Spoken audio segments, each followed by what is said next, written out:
Friends, तो आज हम लोग गोलीय दर्पण के बारे में पढ़ने वाले हैं।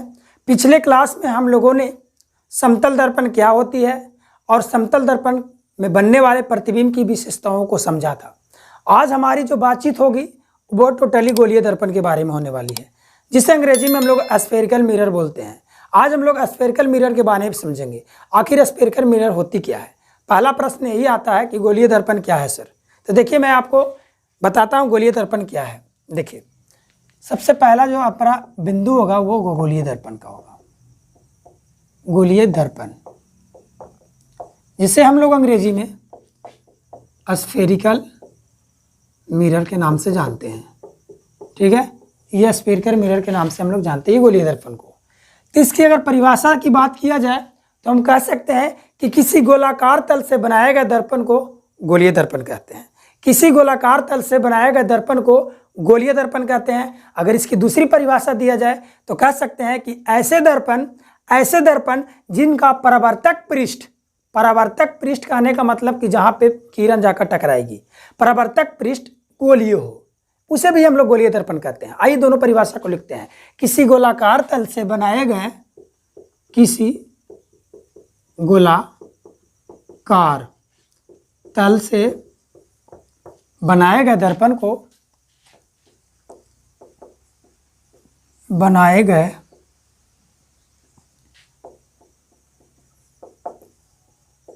दर्पण को क्या कहते हैं? गोलीय दर्पण कहते हैं। किसी भी गोलाकार तल से बनाए गए दर्पण को हम लोग क्या कहेंगे? गोलीय दर्पण कहते हैं। ठीक है, अब बात आता है कि इसका दूसरा परिभाषा भी बता दो सर। तो कह सकते हैं कि ऐसा दर्पण, इसकी दूसरी परिभाषा हम लोग कह सकते हैं ऐसा दर्पण जिसका परावर्तक पृष्ठ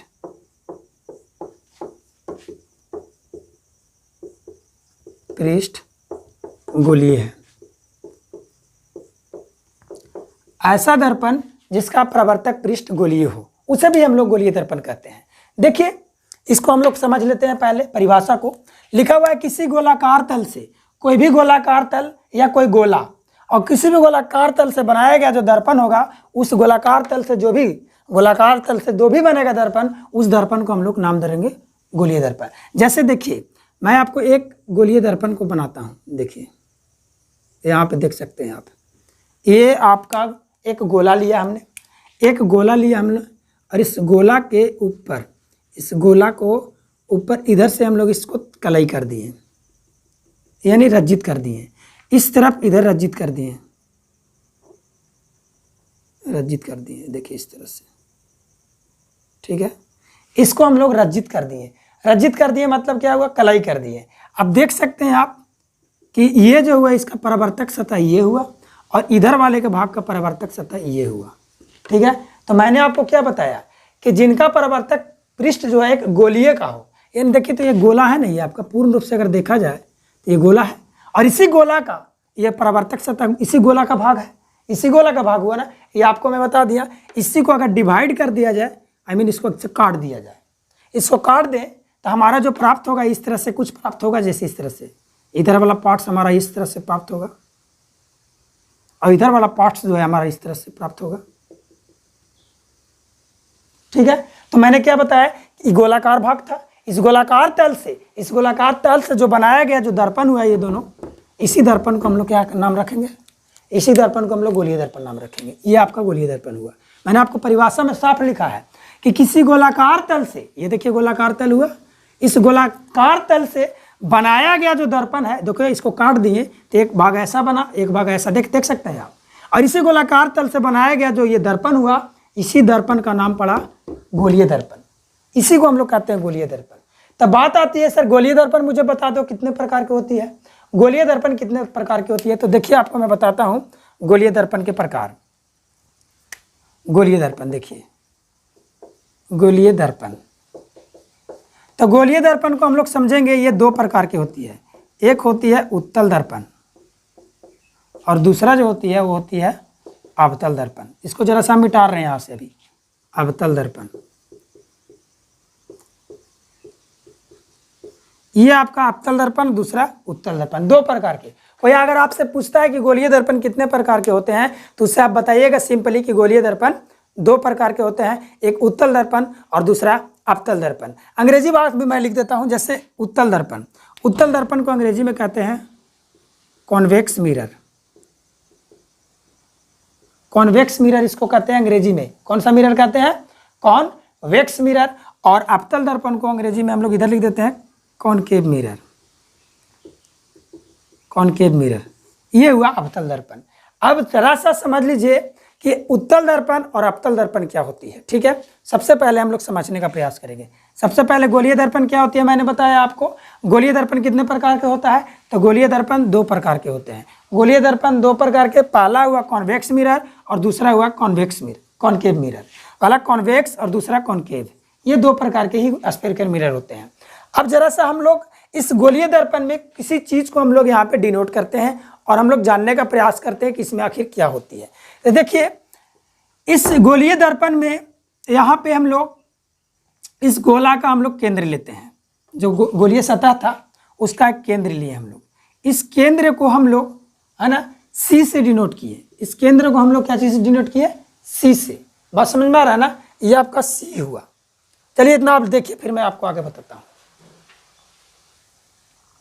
देखिए गोलीय दर्पण मैंने बताया, इस गोलीय दर्पण को अगर बीच से हम लोग ऐसे काट दें, ठीक है, इसको काट दें तो एक टुकड़ा जो मेरा ये प्राप्त हो रहा है, ये देखिए एक टुकड़ा प्राप्त हो रहा है अपना, ये इस तरह से कुछ नज़र आ रहा है। देखिए इस तरह से ये आपका नज़र आया, ठीक है। और दूसरा जो टुकड़ा ये आपका देखिए ये रहा, इस तरह से कुछ नज़र आ रहा है। और इसी दोनों दर्पण को हम लोग गोलीय दर्पण कहते हैं। तो गोलीय दर्पण मैंने आपको ऊपर ही लिखा कि गोलीय दर्पण क्या होती है। तो किसी गोलाकार तल से, ये देखिए गोलाकार तल हुआ, और इसी गोलाकार तल से, है ना, जो काटा गया दर्पण है, इससे काट करके हम लोग निकाले जो दर्पण, इसी दर्पण का नाम पड़ा गोलीय दर्पण। गोलीय दर्पण 2 प्रकार के मैंने अभी आपको बताया, एक होता है उत्तल दर्पण और दूसरा होता है अवतल दर्पण, यानी कॉन्वेक्स मिरर और कॉनकेव मिरर। ये 2 प्रकार के दर्पण आया, ठीक है। अब जरा सा हम लोग इस पर फोकस करेंगे कि कॉन्वेक्स मिरर क्या होती है और कॉनकेव मिरर क्या होती है, इस चीज़ों को समझेंगे। देखिए इसमें ये जो दर्पण में जो ये दिख रहा है आपको, इसको हम लोग बोलते हैं कलई करना या फिर लेप चढ़ाया हुआ है। ये आपका लेप चढ़ाया हुआ है। तो इसका जो परावर्तक सतह हुआ ये आपका हुआ, ये परावर्तक सतह। पिछले ही वीडियो में मैंने आपको बताया था परावर्तक सतह क्या होती है। अगर आप अभी तक ये पिछले वीडियो को ना देखे हैं तो कृपया पिछले वीडियो को जाकर देख ले, प्लेलिस्ट से जाकर। तो ये परावर्तक सतह हुआ आपका। परावर्तक सतह, जिस दर्पण का परावर्तक सतह उठा हुआ हो, देखिए उठा हुआ है ये इस तरह से, अगर परावर्तक सतह उठा हुआ हो तब हम लोग उसको नाम धरेंगे कुछ कॉन्वेक्स मिरर। कॉन्वेक्स मिरर कहें तो उत्तल दर्पण। जिस दर्पण का परावर्तक सतह उठा हुआ हो उसे हम लोग क्या कहेंगे? Convex mirror. अब बात आती है अवतल दर्पण, कॉनकेव मिरर। कॉनकेव, तो जिसका परावर्तक सतह, ये आप समझ लीजिए कि जब रे किरण जैसे कि केव में जाएगा, केव माने गुफा, देखिए गुफा में जा रहा है इधर से किरण, ये गुफा में जा रहा है, और जब गुफा में जा रहा है किरण तो गुफा की तरफ जाने वाले किरण को हम लोग कह देंगे कॉनकेव मिरर। गुफा की तरफ जाने वाले किरण को कॉनकेव मिरर कह देंगे। जिसे अगर परिभाषित करना चाहे तो लिख सकते हैं कि वह ऐसा दर्पण जिसका परावर्तक सतह धंसा हुआ हो। देखिए इधर प्रकाश जा रही है, परावर्तक सतह हुआ, ये धंसा हुआ है। धंसा हुआ रहेगा तो अवतल दर्पण, और उठा हुआ रहेगा तो उत्तल दर्पण। सिंपली आप इसे भी ऐसे भी याद कर सकते हो। अगर कोई आपसे पूछता है कि उत्तल दर्पण की परिभाषा दो, उत्तल दर्पण क्या है, तो आप कह सकते हो कि वैसा दर्पण जिसका परावर्तक सतह उठा हुआ हो उसे उत्तल दर्पण कहते हैं, और वैसा दर्पण जिसका परावर्तक सतह धंसा हुआ हो उसे अवतल दर्पण कहते हैं। यानी कि कॉनकेव और कॉन्वेक्स, ये आप समझ गए। अब इसके बारे में आगे हम लोग कुछ और पढ़ेंगे, लेकिन गोलीय दर्पण में कुछ पार्ट्स होती है, जैसे centre of curvature, radius of curvature, है ना, पोल होती है, प्रिंसिपल एक्सिस होती है। इन चीज़ों को हम लोग थोड़ा सा बारी बारी से समझ लेते हैं। जब तक कि आप इसे देखिए और लिखिए, फिर मैं आपको आगे लेकर चलता हूँ। देखिए अब हमारी अगली पॉइंट होगी वक्रता केंद्र। वक्रता केंद्र, जिसको अंग्रेजी में हम लोग कहते हैं सेंटर ऑफ कर्वेचर। वक्रता केंद्र, सेंटर ऑफ कर्वेचर, ये क्या होती है इसको हम लोग समझेंगे। तो देखिए आपको मैंने ये गोला बताया था, ये गोला है, और इसी गोलीय भाग से दोनों दर्पण कट कर आया, और इस गोला के जो ये केंद्र हुआ, इस जो गोला के जो केंद्र हुआ, इसी गोले के केंद्र को हम लोग कहते हैं जी, इस गोला के केंद्र को हम लोग कहते हैं वक्रता केंद्र। किस गोला को? जिस गोला से दोनों गोलीय दर्पण को हम लोग काट के निकाले, जिस गोला से काट कर उत्तल दर्पण और अवतल दर्पण बनाया गया, उसी गोला के केंद्र को आप समझ लीजिए, इसी गोला, इसी से हम लोग काट के निकाले थे। इस तरह से था, कुछ ऐसा था, और इस गोला से काट करके और हम लोग निकाले थे। भाई गोला है तो उसका केंद्र तो अपना होगा ही, तो इसी गोला का जो केंद्र है, इसी के केंद्र को हम लोग कहते हैं सेंटर ऑफ कर्वेचर। यानी इसका परिभाषा आप लिख सकते हो कि जिस गोला से काट करके गोलीय दर्पण बनाया जाता है, उस गोले के केंद्र को वक्रता केंद्र कहते हैं। या आप ऐसे भी लिख सकते हो कि जिस गोला से काट करके उत्तल दर्पण और अवतल दर्पण बनाया जाता है, उस गोले के केंद्र को वक्रता केंद्र कहते हैं। यानी इसको हम लोग वक्रता केंद्र कहते हैं, जिसे सी द्वारा सूचित किया जाता है। तो इसको हम लिख लेते हैं इसको परिभाषा को। जिस गोले से काट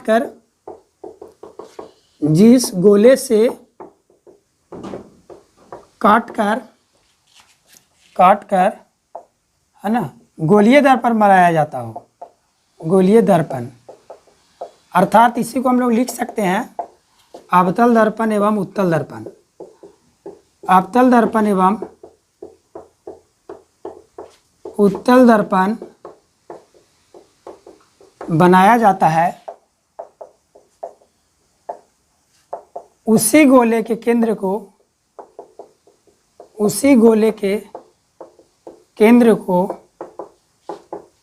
वक्रता केंद्र कहते हैं। अगर आपसे कोई भी पूछे कि वक्रता केंद्र क्या होता है, तो आप सिंपली उसे बता दीजिएगा कि जिस गोला से काट करके अवतल दर्पण और उत्तल दर्पण बनाया जाता है, उसी गोला का जो केंद्र होगा उसको हम लोग वक्रता केंद्र कहते हैं, जिसे सी द्वारा सूचित किया जाता है, जिसे सी द्वारा सूचित किया जाता है। ये हमारा हो गया वक्रता केंद्र। ये देख लीजिए आप, यहाँ से यहाँ तक अगर इसको बात किया जाए तो गोलीय दर्पण के मध्य बिंदु को हम लोग पोल बोलते हैं, ध्रुव बोलते हैं। ये ध्रुव है, आगे हम लोग ध्रुव को भी पढ़ेंगे। और ध्रुव से यहाँ तक की जो डिस्टेंस होगी, इसको हम लोग रेडियस ऑफ कर्वेचर बोलेंगे। ठीक है, बात समझ में आ रहा है ना, जिसे वक्रता त्रिज्या बोलेंगे। अगली हमारी बातचीत उसी से होने वाली है, लेकिन अभी हम लोग समझे सिर्फ सेंटर ऑफ कर्वेचर यानी कि वक्रता केंद्र। आप समझ गए, इस गोला के केंद्र को वक्रता केंद्र कहेंगे। किस गोला के केंद्र को? जिससे गोलीय दर्पण बनाया गया है। अब आगे हम लोग जानेंगे वक्रता त्रिज्या। दूसरा हम लोग जानेंगे वक्रता त्रिज्या, अंग्रेजी में कहेंगे रेडियस ऑफ कर्वेचर। अब वक्रता त्रिज्या क्या है?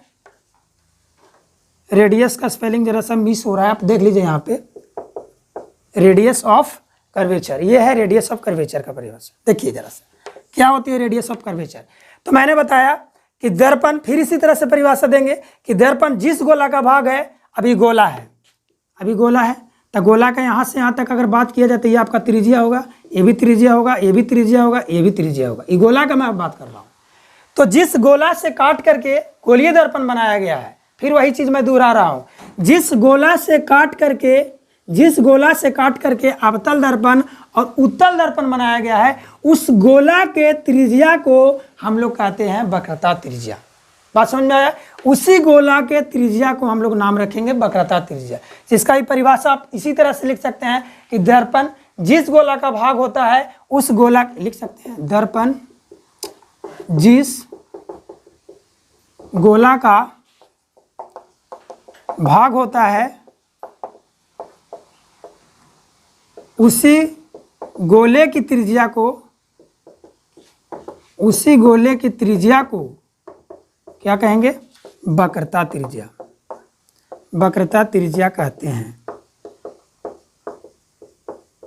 अब इस फिगर में आप समझ सकते हैं वक्रता त्रिज्या क्या हुआ।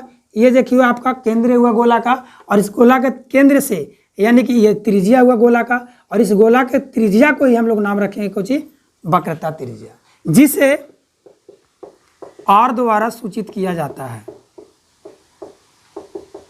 जिसे R द्वारा सूचित किया जाता है। अब आपसे अगर कोई पूछता है कि मुझे वक्रता त्रिज्या के बारे में बताओ, वक्रता त्रिज्या क्या होती है, तो आप उसे सिंपली बता सकते हो कि गोलीय दर्पण का वैसा भाग है ना, जिससे गोले के उस भाग को, उस त्रिज्या को कहते हैं जिससे गोलीय दर्पण काटा गया है, और उसी को त्रिज्या को हम लोग कह देंगे क्या, वक्रता त्रिज्या। ये वक्रता त्रिज्या हुआ। अब इसी में अगला हमारा जो पॉइंट होगा वो होगा पोल। पोल जिसे हिंदी में हम लोग ध्रुव कहते हैं। ध्रुव क्या हुआ, देखिए जरा से इसको समझ लीजिए।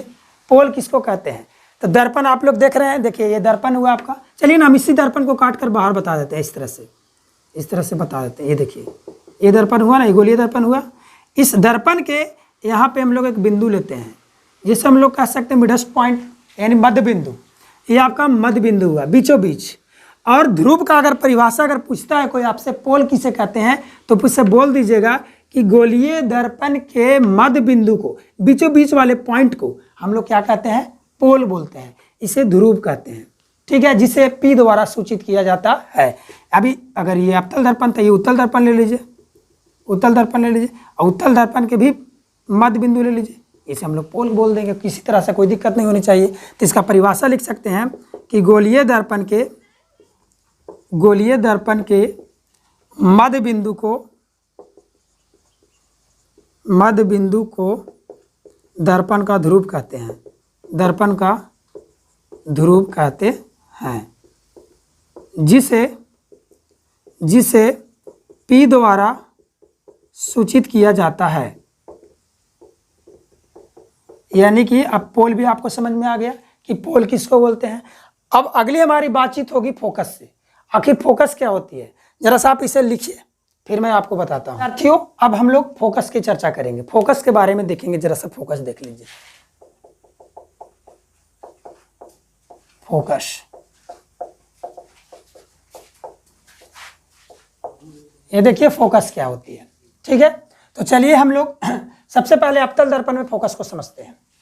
ये देखिए ये आपका अवतल दर्पण हो गया। आप कैसे समझ गए अवतल दर्पण, तो जिसका परावर्तक सतह धंसा हुआ हो।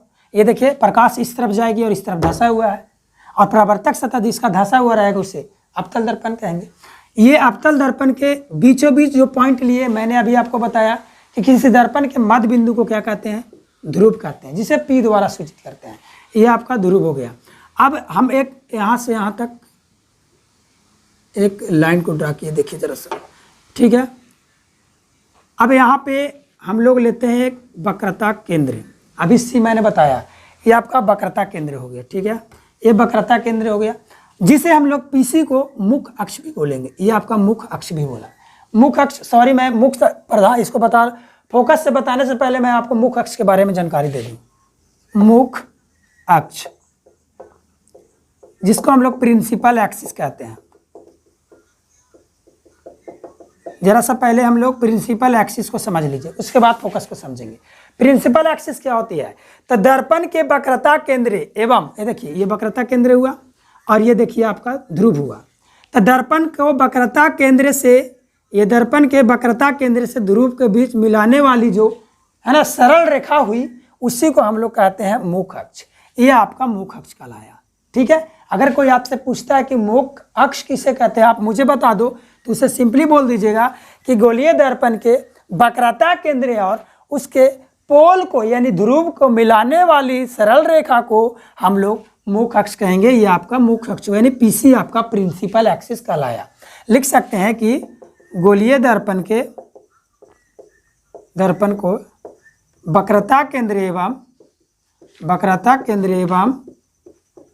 पोल को यानी ध्रुव को मिलाने वाली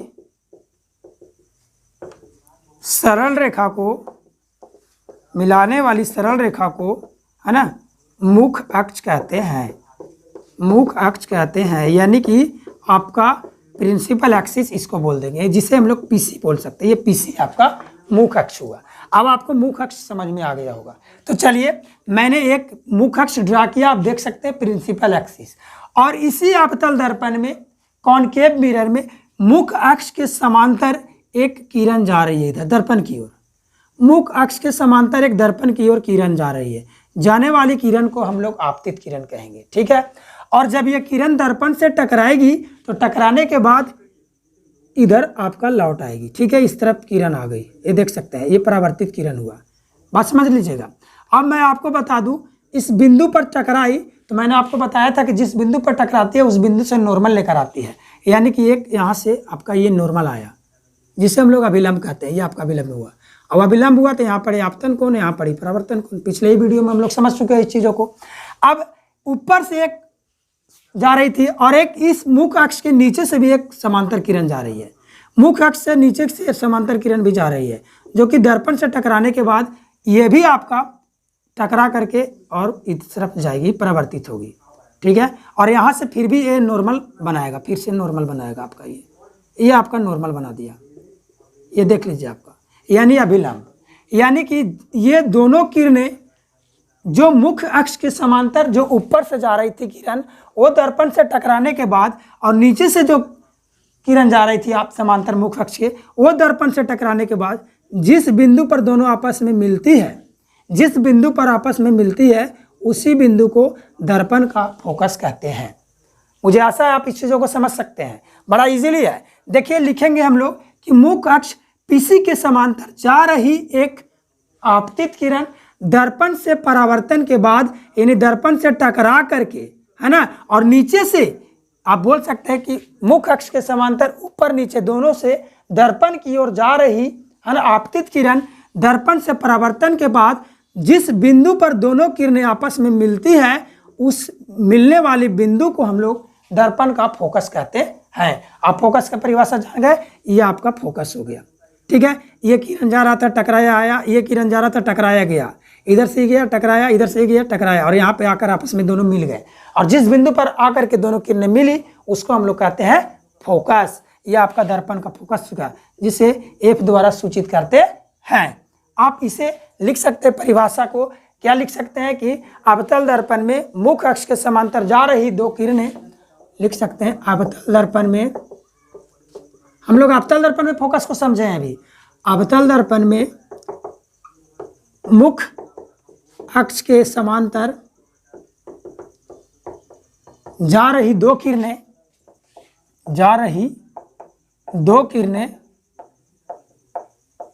दर्पण से परावर्तन के बाद, दर्पण से परावर्तन मतलब हुआ टकराने के बाद, दर्पण से टकराने के बाद, दर्पण से परावर्तन के बाद, परावर्तन मतलब हुआ टकरा कर, ठीक है।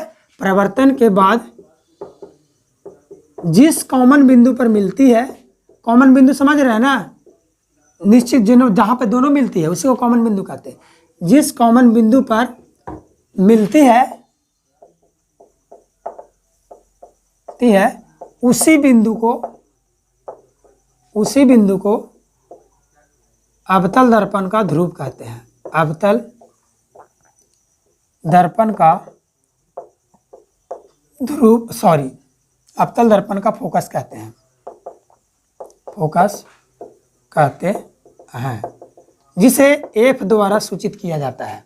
अब आप समझ गए होंगे बढ़िया इजीली फोकस क्या होती है। बहुत लोग इसे टफ मानते, देखिए ध्यान से समझ लीजिएगा फोकस क्या होती है। मैंने बताया कि अवतल दर्पण में मुख्य अक्ष के समांतर जा रही दो किरणें, यह अवतल दर्पण है और ये मुख्य अक्ष है, मुख्य अक्ष से समांतर जा रहा दो किरण, एक किरण ये रहा, एक किरण ये रहा, ठीक है। देख लीजिए परिभाषा के माध्यम से, जा रही दो समांतर किरणें दर्पण से परावर्तन के बाद, दर्पण से परावर्तन माने कि दर्पण से टकराने के बाद, देखिए टकराया दोनों यहाँ, और टकराने के बाद, है ना, जिस कॉमन बिंदु पर, इधर से ही टकरा के आया, इधर से ये टकरा करके आया, और टकराने के बाद जिस कॉमन बिंदु पर, ये कॉमन बिंदु हुआ चूंकि इसके लिए भी है और इसके लिए भी है, जिस कॉमन बिंदु पर दोनों मिलती है इसी कॉमन बिंदु को हम लोग कहेंगे अवतल दर्पण का फोकस, यानी ये फोकस कहलाया, जिसे एफ द्वारा सूचित करते हैं। और ये क्या है, मैंने आपको बता ही दिया कि जब आपतित किरण, है ना, दर्पण से टकराती है तो टकराने के बाद आपका नॉर्मल ड्रा होता है, अभिलंब होता है, तो ये आपका अभिलंब हुआ, ये भी आपका अभिलंब था, ठीक है। बात समझ में आया। अब फोकस आप समझ गए होंगे इजिली, किसी को किसी तरह का कोई दिक्कत नहीं है। अब आगे होता है फोकस दूरी। फोकस दूरी क्या होती है उसको भी जरा से हम लोग समझ लीजिए आज। फोकस दूरी, फोकल डिस्टेंस, फोकस दूरी क्या होती है तो आप सिंपली जान लीजिए कि फोकस से दर्पण की ध्रुव के बीच की दूरी, देखिए ये फोकस हुआ, ये फोकस हुआ और ये दर्पण का ध्रुव हुआ, और इस फोकस से दर्पण के बीच की ये जो फोकस है और ये ध्रुव हुआ, इसके बीच की जो डिस्टेंस है, दूरी है, इसी को कहते हैं फोकस दूरी, जिसे हम लोग एफ द्वारा सूचित करते हैं। तो लिखेंगे फोकस दूरी क्या है, तो लिखेंगे दर्पण के फोकस से फोकस से ध्रुव की बीच की दूरी को है ना फोकस दूरी कहते हैं, फोकस दूरी कहते हैं, जिसे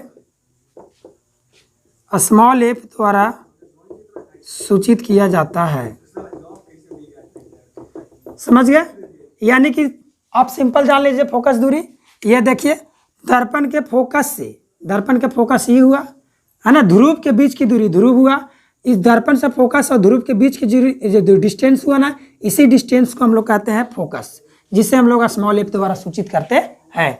तो आई होप आप इजीली से समझ गए होंगे कि गोलीय दर्पण क्या है, गोलीय दर्पण कितने प्रकार के होते हैं, इसमें वक्रता केंद्र किसको कहते हैं, वक्रता त्रिज्या किसको कहते हैं, पोल किसको कहते हैं, प्रधान अक्ष किसको कहते हैं यानी प्रिंसिपल एक्सिस किसको कहते हैं, फोकस क्या होती है, फोकस दूरी क्या होती है, तमाम चीज़ों को हम लोगों ने समझा।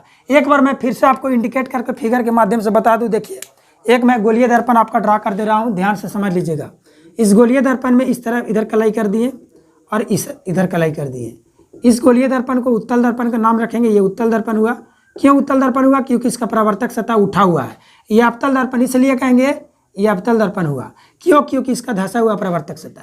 और इस गोला के जो केंद्र हुआ इसको हम लोग कहते हैं सी, वक्रता केंद्र हुआ ही। और ये आपका हुआ पोल, और वक्रता केंद्र से पोल के बीच की दूरी को कहते हैं रेडियस ऑफ यानी त्रिज्या। वक्रता त्रिज्या हुआ आपका ये आपका वक्रता त्रिज्या यहाँ से यहाँ तक हो गया, ये वक्रता केंद्र हो गया, ये ध्रुव हो गया। और पी से लेकर सी तक जिसको हम लोग प्रिंसिपल एक्सिस भी कह सकते हैं, मुख्य अक्ष भी कह सकते हैं। किसी को इसमें डाउट नहीं होना चाहिए। आई होप आपको ये वीडियो समझ में आई होगी। तो कृपया लाइक शेयर और कमेंट जरूर करिएगा, ठीक है। आप इसे दबाकर शेयर कीजिए दोस्त, ताकि और तक वीडियो ये पहुंच सके। चलिए तो आज के लिए इतना ही, धन्यवाद। Thank you for watching this video. फिर मिलेंगे हम अगले नेक्स्ट वीडियो में। जय हिंद।